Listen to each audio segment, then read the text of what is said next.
और वो दोनों बहनें अपने अपने ससुराल आ जाते हैं। आओ मेरे घर की लक्ष्मियों, तुम्हारा स्वागत है ई घर में।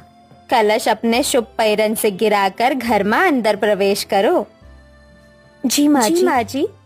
ऐसा कहने के बाद वो दोनों बहनें कलश को गिराकर घर के अंदर आ जाती हैं, जहां उनकी सास उन दोनों से कहती हैं, देखो बहुओं, अब से ये घर तुम्हें को संभालना है। सुख दुख जो कुछ भी है हमें यही इसी घर में रहकर हंसी खुशी बिताना है। जी माँ जी। चलो बाबू, मैं तुम दोनों का कमरा दिखाती हूँ, चलकर थोड़ा आराम कर लो। ऐसा कहकर श्यामा देवी अपने दोनों बहुओं को उनके एक ही कमरे के ससुराल में ले जाती है। वो एक कमरा देखकर थोड़ी हैरान सी रह जाती हैं और अपनी सास से कहती हैं, माँ जी, ये किसका कमरा है, मेरा या फिर छोटी का? बहू, मैं कुछ समझी नहीं। ई तुम दोनों का कमरा है, किसी ने बताया नहीं का तुमका? माँ जी, आप ये कैसी बातें कर रही हैं? एक कमरे में दो बहुएं भला कैसे रहेंगी?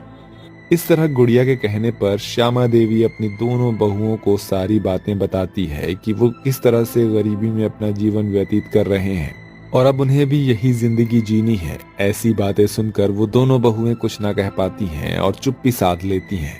वहीं इतना कुछ समझाकर श्यामा देवी वहां से चली जाती हैं। अरे गुड़िया बहन, हम तो सोच रहे थे कि जेठानी बनेंगे, लेकिन यहाँ तो बहनपना ही निभाना पड़ेगा, वो भी एक कमरे के ससुराल में। हाँ दीदी, अब कर भी क्या सकते हैं, एक ही कमरा है, पर्दा डाल के ही रहना होगा। अब कोई चॉइस भी तो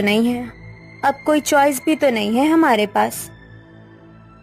ऐसा कहकर वो दोनों बहनें इस कमरे में पर्दा लगा देती हैं, जहां पर्दे के एक तरफ बिंदिया होती है तो वहीं दूसरी तरफ गुड़िया।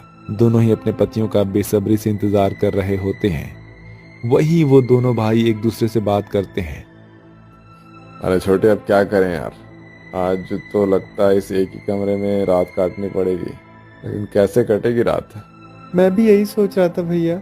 खैर, अब छोड़िए इन सभी बातों को, ऐसे सोचने का कोई फायदा नहीं है। चलिए कमरे में अंदर चलते हैं। हाँ, शायद तो ठीक ही कह रहा है।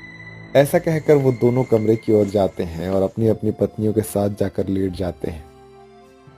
अरे ये कैसी सुहाग रात है जी, पर्दा हिलता है, सब सुनाई देता है, शर्म से मर ही जाऊं। चुप रहो ना, जैसे सब छेल रहे हैं वैसे हम भी। नींद आएगी तो सब भूल जाओगे। भला ई का बात हुआ? तभी पर्दे के दूसरी तरफ से गुड़िया की आवाज आती है।